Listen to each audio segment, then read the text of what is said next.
This is not just a war over stolen land. Okay, I think we're gonna get started now. Welcome everyone. Thank you for joining the Partialism and Liberation for tonight's forum titled Hands Off Syria and Venezuela. Imperialism Continues Under Biden. The PSL is a working class party of leaders and activists from many different struggles, founded to promote the movement for revolutionary change. We are fighting for socialism, a system where the wealth of society belongs to those who produce it, the workers, and is used in a planned and sustainable way for the benefit of all. In place of greed, domination, and exploitation, we stand for solidarity, friendship, and cooperation between all peoples. I'm Taylor Kihara, and I'm a Join the meeting. member of the Party for Socialism and Liberation here in San Diego. I'll be joined by two of my comrades this evening, Anzi McWay and Danny Colmenares. If you're watching on Facebook, please take a minute to share the live stream so we can reach as many people as possible. Thank you. Before introducing them, I'd like to give an overview of why we decided to put this event together with under a week's notice. About 2 weeks ago, a U.S. military convoy of 40 trucks entered northeastern Syria from Iraq. Less than a week later, an Israeli airstrike killed a Syrian family of 4 on January 21st. Unsurprisingly, the new Biden administration failed to condemn this attack, as they are allies with Israel in the violent struggle to topple the Syrian government. The Syrian Arab Army has been instrumental in defeating al-Nusra, ISIS, and various other Salafist and Wahhabist groups. The US, on the other hand, has often found themselves on the opposite side of that struggle. In fact, the US is fomenting so much chaos, death, and destruction in Syria that extremist militias funded by the Pentagon have found themselves in combat with extremist militias funded by the CIA, both of which are fighting to turn Syria into the next Libya or Afghanistan. Thankfully, due to the bravery and resilience of the Syrian people and their allies in the struggle for Syrian self-determination, US efforts to neo-colonize this country have stagnated in recent years. Though not what many would call a hot war, the United States is committing genocide against Venezuelan nationals by imposing a blockade on their country. In fact, one of the first things the Biden administration did was express support for Mike Pompeo's puppet, self-proclaimed President Juan Guaido. Biden is doubling down on the economic war, and Britain and other former colonial powers have joined U.S. imperialism in their efforts to impose a fascist dictatorship upon the Venezuelan people, just like the one that temporarily succeeded in Bolivia. Tens of thousands of Venezuelans have died as the result of this blockade and economic strangulation. As they did with Salvador Allende's Chile in 1973, these warmongers want to make Venezuela's economy scream, and they have. The country has been forced to resort to utilizing private markets and foreign investment in order to keep the economy afloat. These measures by the socialist government are comparable to the new economic policy undertaken by the Bolsheviks following the Russian Civil War.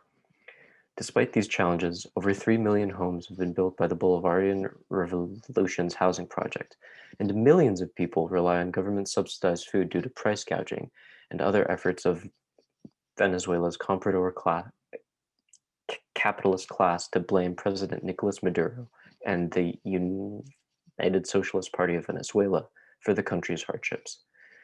But the working class, oppressed, Black, and indigenous people of Venezuela have seen these tricks before, as Danny will speak about later, and they're not fooled, so we shouldn't be either. US aggression towards one of Venezuela's allies, Russia, looks somewhat similar. This week, corporate media headlines were flooded with support for protests led by far-right nationalist Alexei Navalny, a fringe Russian opposition figure. Though he, like Juan Guaido, tries to brand himself as a liberal darling, a quick look at his past and policies in favor of Islamophobia and mass privatization show that the country under Navalny would be pro-imperialist and well to the right of Putin's administration, a gift to US multinational corporations and the forces of imperialism. So, what's in store for the future? Now that Trump is gone, what can we expect from Joe Biden? Well, given that Biden does not appear to have any hard feelings towards Trump, given that Biden started his political career as a school segregationist, and given that Biden has consistently been a cheerleader for imperialism, as with the Iraq War, some progressive people in the US have no reason to believe that Biden is willing or able to alter any of the United States' imperialist relations with other countries. In fact, Biden ran on the promise that nothing will fundamentally change. In addition to the stimulus package, which is being watered down with each passing day, Biden is seemingly backing down another promise, which was to reinstate the Iran nuclear deal. And the US is increasing their presence in Saudi Arabia in another act of aggression towards Iran. In line with the likes of John Bolton, the Biden administration has been critical of Trump for not continuing the genocidal war and blockade of Korea, but for encouraging peace talks between North and South Korea. And Biden claims nothing can be done to stop the spread of COVID in the coming months. As we can see, just because Trump is gone doesn't mean that lying, corruption, disease, and violence ends. The US-backed Saudi war on Yemen continues. The US Africa Command continues. The blockades against Cuba, Iran, North Korea, Nicaragua, Zimbabwe, China, and countless other formerly colonized countries continues. The occupations of Korea, Afghanistan, and Iraq continue. Bipartisan support for Israeli settler colonialism and apartheid continues, as does US colonial domination of Puerto Rico, the Northern Mariana Islands, so-called American Samoa, Guam, Hawaii, and other indigenous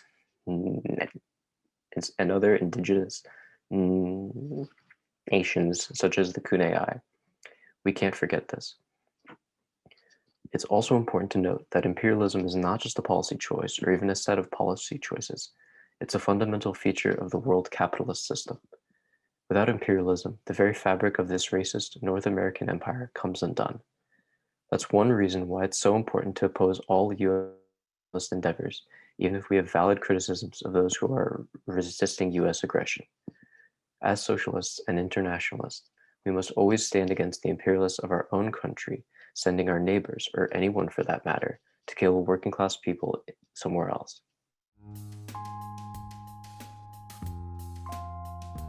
So we're going to talk now a little bit about how the US has been involved in Syria. It's basically a long list of attempted regime changes. So there's evidence that suggests that the CIA was involved in regime change and trying to influence Syria as early as the 1949 coup. And in 1956, during the Eisenhower administration, the US allegedly attempted a takeover of Syria because they were suspected of being allied with the Soviet Union. That was Operation Straggle. And that was repeated again with Operation Weapon, where the US allegedly attempted anti-communist regime change again. And then when they were exposed and the attempt was unsuccessful, they accused Syria of fabricating the whole story for political reasons. Then again in 1957, the US and British orchestrated an assassination attempt against key Syrian leaders. In the preferred plan drafted by the working group report, the US and UK intelligence agencies would fund a Free Syria committee and supply weapons to paramilitary groups, including the Muslim Brotherhood. Syria would be made to appear as the sponsor of plots, sabotage, and violence directed against neighboring governments. And then those provocations would serve as the pretext for an outside invasion. And I think it's really interesting because when you look at the people calling for intervention today, Free Syria is still their rallying cry. So moving on to, I just want to talk about the Bush administration. In 2003, they sanctioned Syria for alleged ties to terrorism. And hopefully, most of the people who are in the meeting already know this, but sanctions are a really cruel sort of war crime that tends to hurt, the most marginalized people in a society, children, elderly people, the sick or disabled. So, I mean, and it's a punishment on the people. It's a war crime. So we need to oppose sanctions as a war crime. US funding to the Syrian opposition flowed under the Bush administration. And they also dubbed Syria a member of a junior varsity axis of evil, along with Cuba and Libya. And they really toyed with the idea of making Syria the next target of their regime change operations after Iraq. Moving on to the Obama administration, during the Arab Spring in 2011, the US funded really repressive governments and assisted them in quelling protests in certain countries, while they simultaneously funded opposition movements in other countries in which the US desired regime change, according to their own imperialist interests in the region.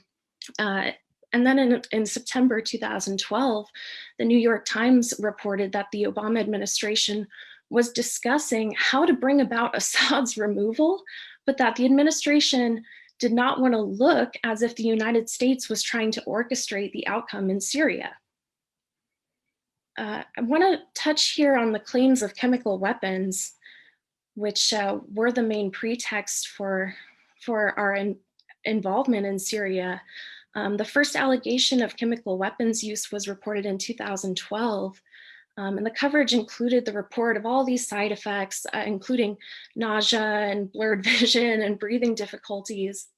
I just want to stop and recognize that most of the people in our local branch, probably all over the country, have been tear gassed in the last year by our own government for protesting against police violence against Black people. And so it's interesting that the US really relied heavily on that allegation to justify our involvement there. And I also want to mention, despite vague claims of having proof of this happening, not only does the US government not have any evidence, but it actively worked to suppress the investigation. For instance, when we think about that incident in Damascus, Washington really pressured Damascus through the UN to grant permission for an inspection of the area. They were assuming that Syria would say no. And then as soon as they said yes, within 24 hours, the US tried to get the investigation canceled, claiming that it was too late at that point. So they're not really interested in investigations. They're just interested in lobbying these allegations against the government for their own reasons. And the claims of humanitarian abuses are not only hypocritical, but they're false. Moving on to the Trump administration, again, in early 2017, the Trump administration launched missiles at Syria, and Trump said shortly thereafter, it's in the vital national security interest of the United States to prevent and deter the spread and use of deadly chemical weapons. Again, just last year, many of us had chemical weapons used against us by his own administration. In April 2018, the Trump administration, supported by their imperialist partners, UK and France, openly threatened Assad's government again and initiated more missile strikes against Syria.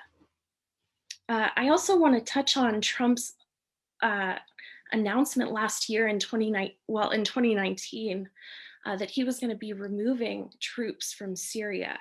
And obviously everyone agrees that getting US troops out of any occupied country is a good thing. But it's important to understand that these troops were just repositioned around the country, so they weren't really removed at all. And in fact, at the end of Trump's administration, there were 10 times more troops in Syria than there were at the end of the Obama administration. It rose from 295 to 2,200 troops. And Trump really increased the bombing and civilian casualties all over the world. So he should not get credit for pulling these troops out or any sort of anti-war stance. And the other thing I want to point out is that, interestingly, a lot of the Democrats actually fought against this phony decision to pull troops out of Syria from the right. So it's really a disgrace for a party that claims to be like a progressive, the progressive party in the United States, right? So let's talk about some of the discourse on Syria in the US. When we first got involved, it was under the pretext of stopping Assad. And then as ISIS rose to dominance, US officials said it was no longer about toppling Assad, it was about defeating terrorism. So understanding all this delicate balance of forces of Syria and the opposition forces that the US has identified to bring about regime change in Syria, we can see why this claim is completely ridiculous. Because they're funding the terrorists. And even people who call themselves socialists, people on the left, are likely to buy a lot of this like war propaganda and say that Assad should step down. Well, as people in the US, it's not really our place to determine whether or not Assad is a good leader. That's for the Syrian people to decide. And we support the right of national self-determination for everyone. And Assad himself can certainly be criticized for various reasons, as all governments, but it's important to realize that despite the valid criticisms that could be made of the Syrian government, the opposition movement there was really, really weak. And when we think of who's opposed to the existing government in Syria, I think there's a tendency on the left to imagine that the opposition are socialists or leftists on the ground, but that's completely false. We should all know that socialists and leftists of all kinds are disposable to the Western governments and imperialist allies. The people that the West has identified as opposition there are proxies of Turkey, of Saudi Arabia, of the Muslim Brotherhood. So this makes it obvious that as far as the US is concerned, the character of the opposition is secondary to the overthrow of Assad. And that's a pattern that we can see repeated with Gaddafi in Libya. So I don't know, it's really no longer necessary for Washington to conceal its regime change ambitions. Its description of Syria as a violent dictatorship against a peaceful demand for democracy, rather than what it actually is, which is, a secular government and an armed Islamic rebellion. It's become widely accepted by everyone. And really, who's going to blame Washington for intervening on the side of what's understood to be a popular rebellion for democracy? But the State Department openly acknowledges that it will continue working with Syria's political opposition to ensure an eventual political transition, which is to say it will continue to pursue its longstanding policy of working to bring about the government's overthrow. So why?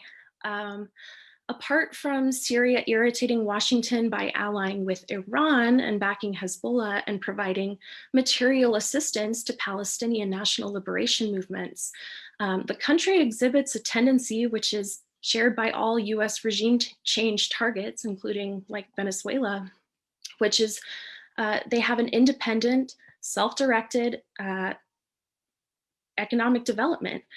They have state ownership of important industries, subsidies, controls on foreign investment, and they subsidize very basic commodities for the people. So these measures obviously restrict the profit-making opportunities of US corporations, banks, and investors. And since it's their interests that hold sway in Washington, US policy and foreign policy specifically is shaped to serve their interests. And for anyone who's in doubt that the Syrian government is a socialist government, I would refer you to the US Library of Congress country study on Syria, which says that the socialist structure of the government and economy, where the government continues to control strategic industries, means that many citizens have access to subsidized public housing, and many basic commodities are heavily subsidized, and that senior regime members have hampered the liberalization of the economy.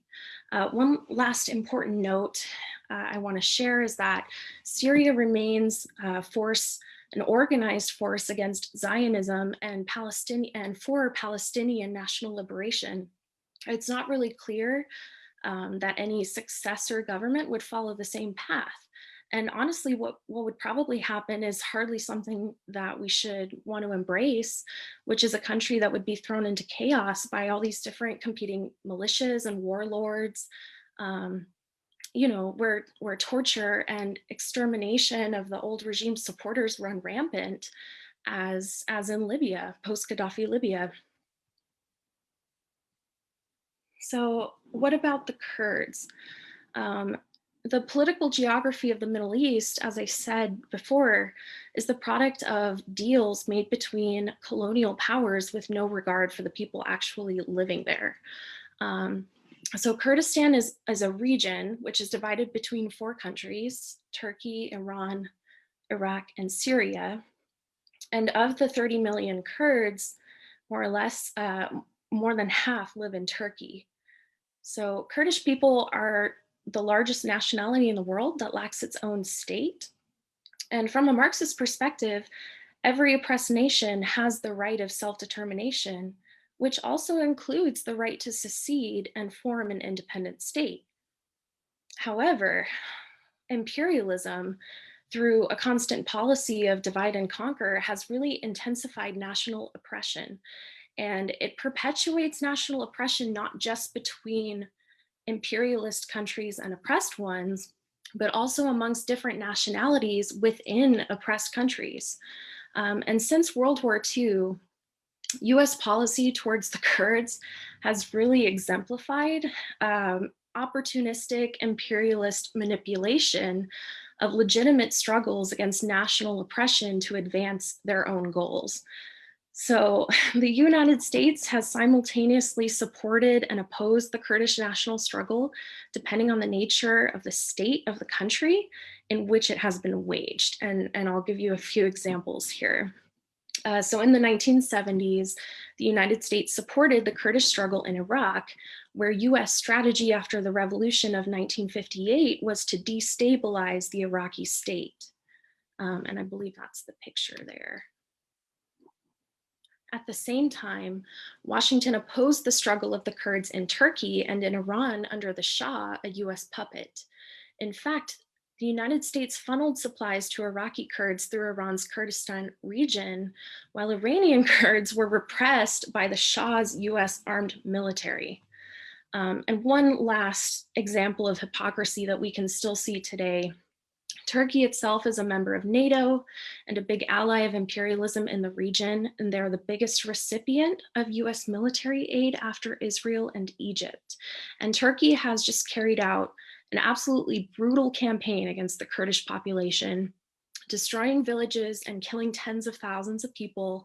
And throughout this whole campaign, the United States has been its major supporter and supplier of arms. So we can see that any US support for the Kurds in Syria is not based on a genuine desire to support national liberation struggle, but just based on their own self-interested goals in the region.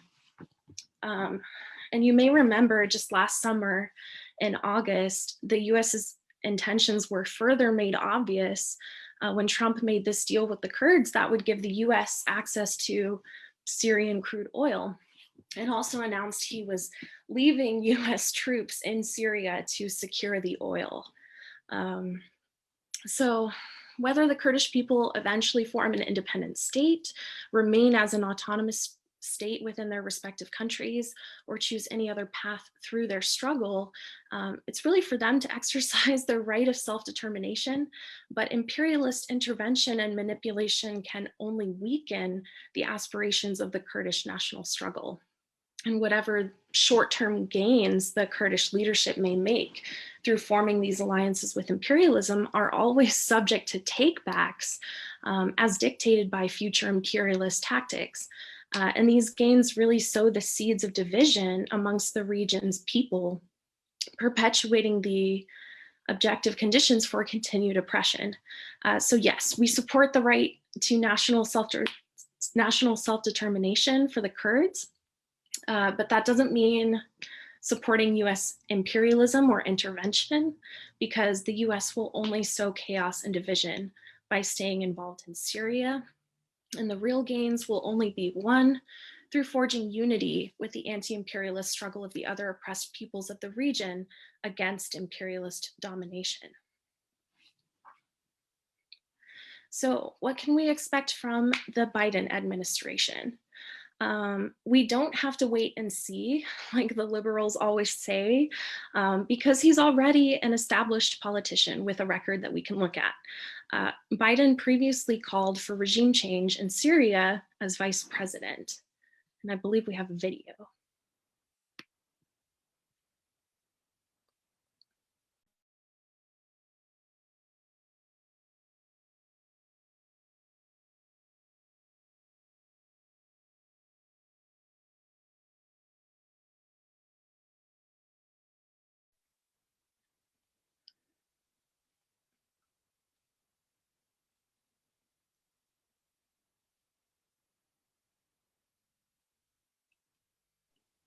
Anzi, I'm not sure if the audio for the video is on.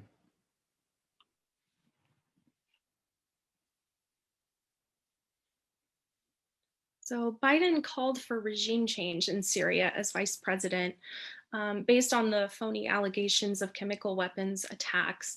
And he also harshly criticized Donald Trump for pulling troops out of Syria, which I cannot reiterate enough, he did not really do while he was on the campaign trail. And his campaign's official foreign policy statement said, Biden would recommit to standing with civil society and pro-democracy partners on the ground, which we all know that's code for funding these opposition movements to achieve regime change. Kamala Harris also has a hawkish record on foreign policy, including absolutely unwavering support for Israel, despite pressure in the opposite direction from her own Democratic base. Back in 2019, she told the Council on Foreign Relations, the greatest US foreign policy accomplishment has been the post-war community of international institutions, laws, and democratic nations we helped to build. This is part of the strength of who we are as a nation, she said in November 2019. She also called for regime change in Syria in 2017. She was a senator then, and she issued a statement which said, Syrian President Bashar al-Assad fiercely attacked innocent civilians, including dozens of children who died of asphyxiation. This attack reinforces the clear fact that Assad is not only a ruthless dictator who treats his people brutally, he is also a war criminal that the international community cannot turn a blind eye to. In October 2019, she criticized Donald Trump's decision to withdraw American forces from Syria, which he did not do, saying that he gave Turkey the green light to launch a military attack against the Syrian Kurds. And she really criticized Trump's vacillating position in supporting the Kurds and said it was one of the shameful things that tarnished the image of the US on the global stage. And finally, I just want to bring this up because it's completely ridiculous. In August 2019, she was criticized in a presidential debate by Tulsi Gabbard for her record as a public prosecutor, and Harris's response was to accuse Gabbard of being a defender of the Syrian dictator Bashar al-Assad. Not a great moment. So where are we at a few weeks in to their administration? Well, earlier this month, a convoy of US military trucks and vehicles entered northeastern Syria, bringing supplies and troops to their base. On January 20th, Syria issued its first message to the incoming Biden administration. And what they said was, the American occupation forces continue to plunder Syria's wealth of oil, gas, and agricultural crops, burning and destroying what it cannot steal. This is from Syria's UN representative. the new US administration must stop acts of aggression and occupation, plundering the wealth of the country, withdraw its occupying forces from it, and stop supporting separatist militias, illegal entities, and attempts to threaten Syria's sovereignty, unity, and territorial integrity. On January 21st, Israel, which is one of the US's key allies, launched an airstrike against Syria, killing several civilians, a mother, father, and 2 children, and 4 other civilians were wounded. Several houses were destroyed. And Israel, which had enjoyed strong support from Trump, is probably waiting to gauge whether or not the new administration is going to do anything about this. I have a quote here from a former director of Israeli military intelligence who said, Israel is conducting a campaign against Iranian entrenchment in Syria. Such actions will not stop merely because Biden has been inaugurated, and I do not anticipate American misgivings about them continuing. Well, we would say that he is absolutely wrong, because there is a growing anti-war movement here in the US. I think people are starting to see through these lies, through these through the imperialist war propaganda, and we are organizing against it. So there are certainly reasons to celebrate Trump leaving office, but we really shouldn't delude ourselves by believing that the new administration represents real progress, especially when it comes to foreign policy, because both Biden and Harris are really neoconservatives who will continue the same pattern of US intervention and occupation abroad. What Biden and Harris represent is a return to the same conditions that created Trump in the first place: endless war and occupation, to the detriment of the people here that desperately need basics like housing and healthcare and water. And whether there's a Democratic or Republican administration in office, it really makes very little difference in terms of the US's foreign policy. The last thing I wanted to say too is the bourgeois politicians would really like us to believe that Syria is a quagmire, like a complicated situation that's completely beyond our comprehension as workers, that it's irrelevant to our everyday lives. But the same weapons that are used in war are often brought back home to be used against BLM protesters or Occupy protesters. And the money that could be used to make our communities better goes to regime change efforts and violence all over the world. And they're manufacturing our consent for this war by flooding the news with all these stories about Assad using chemical weapons against his own people, which is a complete fabrication, again, just like the weapons of mass destruction in Iraq. Calling for humanitarian intervention and talking about humanitarianism while they tear gas BLM protesters and let the remains of the COVID victims pile up in storage containers as the morgues overflow due to their complete negligence. And the US really, it has absolutely no authority to intervene, but especially under the guise of humanitarianism. So what we need here in the US is a revival of the anti-war movement. We're gonna need not only an anti-war movement, but a movement that will completely overhaul the economic and political framework that we're living in. Because as long as we continue to adhere to a capitalist economic system, imperialist expansion, and fabricating these reasons to go to war for profit, they'll continue to be the norm. And we don't need to give the new administration a chance. They have made it abundantly clear what they are going to do once they're in office. And yes, representation is important, but we want to make sure that the people we're electing don't represent defense contractors and crude oil interests, right? We need to elect people that will keep the interests of everyday people in mind, people here in the US, but also everyday people all over the world. And people in the US have demonstrated in the past that we are capable of changing the course of history through organized opposition to the war, as in the Vietnam era. When those anti-war protests began to engulf the United States, the Nixon administration adopted a public posture of complete indifference. They really went out of their way to claim that they didn't notice these massive anti-war demonstrations in Washington because he was watching a football game on TV. And we later learned from the memoirs of high government officials that this rising tide of anti-war protests in the late 60s constituted one of the biggest fears for the war makers. Especially because the movement spread deep into the rank and file of the US military as well. Soldiers and Marines and sailors were carrying out their own protests and acts of resistance. So sometimes the people underestimate their own power, but the ruling establishment knows all too well the consequences of a politicized and mobilized people because they were reminded of it this summer. So what do we need to do? We need to organize. You need to join an anti-war organization, and you also need to start talking to your friends and your family and your coworkers about joining an anti-war, anti-racist organization too. The era of the activist is over, and it's time for all of us to really step up as organizers if we're gonna make a big change like this. And if you know how to look, you can see how organized the ruling class is, right?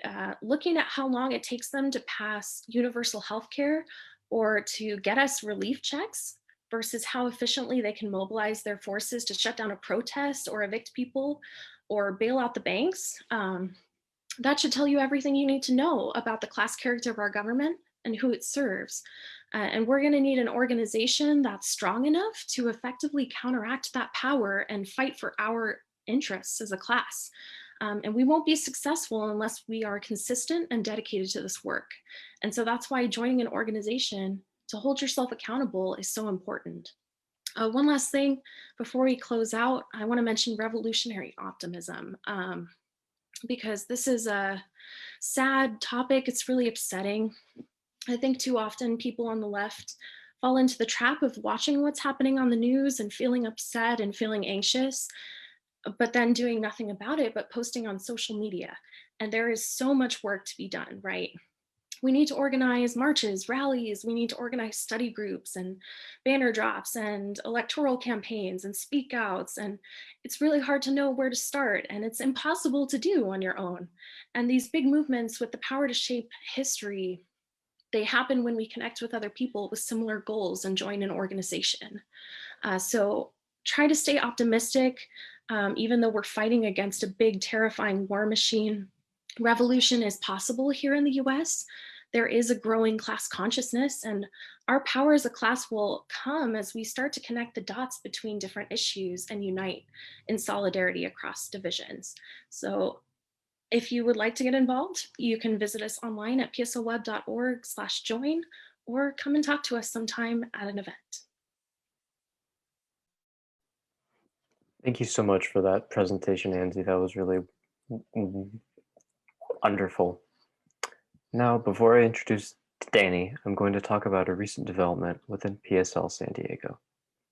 We are starting a service program next month in order to distribute water, masks, food, hand sanitizer, and other basic needs to underserved communities in San Diego. We'd really appreciate your help in fundraising for these efforts. We're currently reusable PSL face masks and Jail Killer Cops t-shirts on our big cartel, which will be linked in the chat. For those who can't see the chat, the PSL mask bundles and shirts can be purchased at sdjc.bigcartel.com. Thank you in advance for your support. Everything we're able to do is as a result of support from the community. And now I'll pass it over to Danny. He's going to tell us about the Bolivarian Revolution and Venezuela's resistance to imperialism. Comrade Danny is a member of the Party for Socialism and Liberation and a leader in San Diego's Act Now to Stop War and End Racism coalition. Thank you for being with us tonight, Danny. Thank you, Taylor, for that great introduction, and thank you, Angie, for that really great presentation. And thank you to everyone here for taking time out of your Friday to learn more about all these important events happening around the world today. And thank you to the organizers of this forum for putting this together as we shine a bright light on the different ways in which US imperialist policies have and continue to impoverish countries that stand in its way. So today, I'll be talking about Venezuela, the history of its people fighting colonialism for over 500 years, the current US policies involving Venezuela, and some of the ways the country has helped its people survive the COVID pandemic amidst crushing economic sanctions and a blockade. However, to fully appreciate the struggle that the Venezuelan people have fought for their independence, we first have to look at its history. Beginning in 1502, Spain established colonies in today Venezuela, which would exploit the land and peoples for its pearls and many other national resources, of which Venezuela has plenty.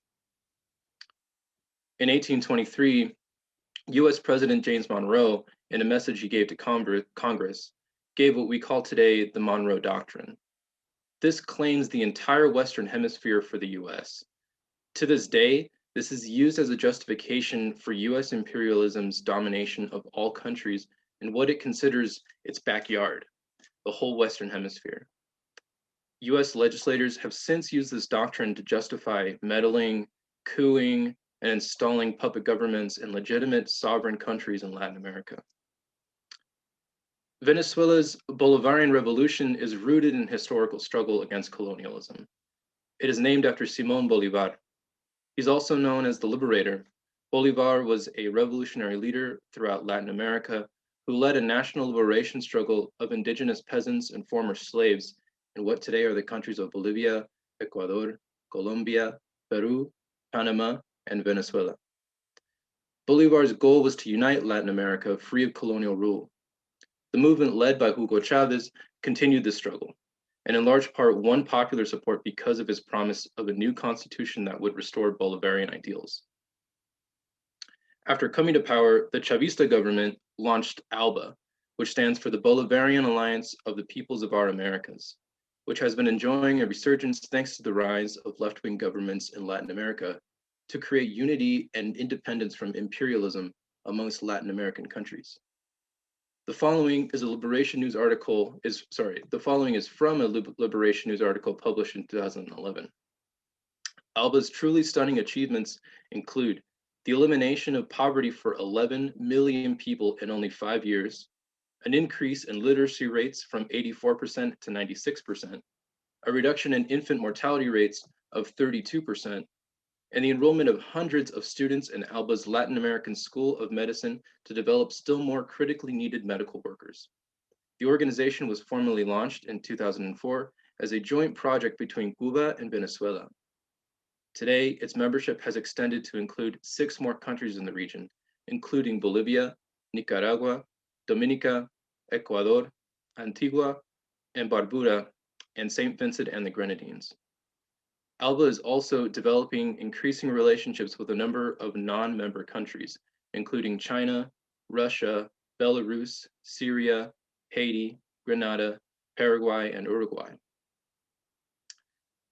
The precursor to the movement led by Chavez was the Caracazo, which took place 31 years ago. The Caracazo started as a nationwide protest against strangling fuel prices and other neoliberal measures and turned into a massacre of thousands of protesters by the US-backed government of Carlos Andrés Pérez. This would in turn lead to a political rise of Hugo Chavez, who after 2 more failed attempts at a revolution became president a decade later. The Chavista government is survived today by President Nicolás Maduro and Chavez's party, the PSUV. Since the 1998 election of Hugo Chavez, the United States has fought to restore control over Venezuela and its vast oil reserves. Chavez's socialist programs may have redistributed the country's wealth and helped lift millions out of poverty, but they also earned him a target on his back. In 2002, Venezuela's right-wing opposition briefly ousted him with US support and funding before a mass popular mobilization demanded and won his return just 3 days later. Throughout the administrations of US Presidents George W. Bush and Barack Obama, Chavez survived numerous assassination plots before succumbing to cancer in 2013. Since democratically winning power, the Bolivarian Revolution has been a target now under 4 separate US administrations: Bush, Obama, Trump, and now Biden. Citing unfounded claims of drug trafficking and undemocratic elections, the US illegally confiscated Citgo, which is Venezuela's state-owned oil company based in the US. However, Venezuela has earned widespread recognition from international election observers for the transparency and protections against fraud in their elections. Venezuela's electoral authority, the National Electoral Council, or CNE, is one of the branches of the Venezuelan government. It presides over one of the most technologically advanced and transparent electoral systems in the entire world. Even former US President Jimmy Carter famously remarked, quote, "Of the 92 elections that we've monitored, I would say the election process in Venezuela is the best in the world." However, the US ruling class often contradicts itself as it stumbles over what narrative to push in its propaganda. In a direct quote from the declaration of the US State Department in 2018, quote, "The pressure campaign against Venezuela is working." And when they say pressure, they're referring to sanctions, which, as Comrade Anzi mentioned, are an act of war, a war crime. Blockade monitored over 3 US administrations to strangle the country's ability to trade with other countries and import necessities like food and medicine for its people. In the same breath of announcing success and killing a country, they say they need a, quote, "regime change" as humanitarian aid. Well, there's plenty of humanitarian aid that Venezuela could acquire for itself if the US would get their boot off the country's neck. The US blockade on Venezuela has killed an estimated 60,000 people since 2014. Additionally, Chris Murphy, in an address to the Senate, openly admitted to the US plotting a coup in Venezuela. US economists Jay Sachs and M. Weisbrot have described the sanctions as a collective punishment of the Venezuelan people. UN international law considers the blockade to be a crime against humanity, and blockades in general are a policy rejected by the General Assembly of the United Nations, contrary to international law, and they are a violation of the UN Charter. When Hugo Chavez passed away in 2014, the US saw it as an opportunity to resubmit Venezuela to neocolonialism. The US ramped up the blockade and tanked Saudi oil prices to the point where Venezuela was virtually unable to sell their main export, and they experienced the sharpest drop of export revenue in their entire history. In 6 years, Venezuela lost 99% of the volume of foreign trade earnings. In other words, that means that for every $100 that the country previously sold for oil, their main export, today they would get less than $1. Exports, as a result, fell $30 billion a year. What country could survive in those kinds of conditions? I mean, if you point to that drop to any other country, regardless of their economic sanction or blockade status, what would that mean for their citizens? How would life in the States change if another country did that to us? The previously mentioned coup plot came to fruition on January 22nd, when Juan Guaido, the president of Venezuela's National Assembly, declared himself, quote, "interim president," despite most Venezuelans not even knowing who he is. Despite receiving no votes for this position, Guaido received full support from Mike Pompeo and the Trump administration. Diego Sequeira, Venezuela journalist and writer from Misión Verdad, said that Guaido is more popular outside of Venezuela than inside, especially in the elite Ivy League and Washington circles. The polls inside of Venezuela also show this. These radical leaders, not even Guaido alone, have no more than 20% in opinion polls, writes Luis Vicente León, Venezuela's leading pollster. So what can we expect from a Biden administration? Unfortunately, more of the same. According to Anthony Blinken, US Secretary of State, Joe Biden's administration will continue to recognize Venezuelan opposition leader Juan Guaido as the country's president. And on top of that, Blinken told members of the US Senate that Biden would, quote, "seek to more effectively target sanctions on the country, which aim to oust President Nicolas Maduro." They also recognized the same Guaido who hired a group of mercenaries, Silver Corp, to invade and assassinate President Maduro. In fact, the mercenary Guaido hired released all of this info, including Guaido's signature on the contract, because the mercenary did not receive the money that was promised him. which, by the way, was money that was illegally confiscated from the Venezuelan Citgo oil company in the US. And it's worth mentioning that Juan Guaido is also on the US government's payroll. Our tax dollars are funding coup plots, assassination attempts, and corruption in Latin America. You may be wondering, given the active coup attempt and economic blockade, how has the Venezuelan state dealt with the COVID-19 pandemic? Much better than the US has. As of this date, they have under 126,000 cases, with 1,171 deaths and over 117,000 recovered. Compare that to the 25.8 million cases in the US and over 433,000 deaths. Much of the success has to do with the priorities of Venezuela's Bolivarian Revolution. It has been made illegal to evict a residential or small business tenant, and full salaries have been guaranteed by the government to all. In order to curb the effects of the blockade, Venezuela lately has taken necessary steps back from a socialized economy, much like Cuba in recent years. This means capitalist-style reforms such as foreign investment are used to preserve the gains of the revolution and guarantee its survival. Cuba has seen much success with these measures, and Venezuela hopes for the same. What is needed most to reduce the suffering of Venezuelans, Cubans, Iranians, Palestinians, Koreans, and all people blockaded by US imperialism is unbridled self-determination. This means no blockades, no wars, and no meddling in the affairs of any other government, regardless of their political or class characters. My family, like many in this country, came here as immigrants.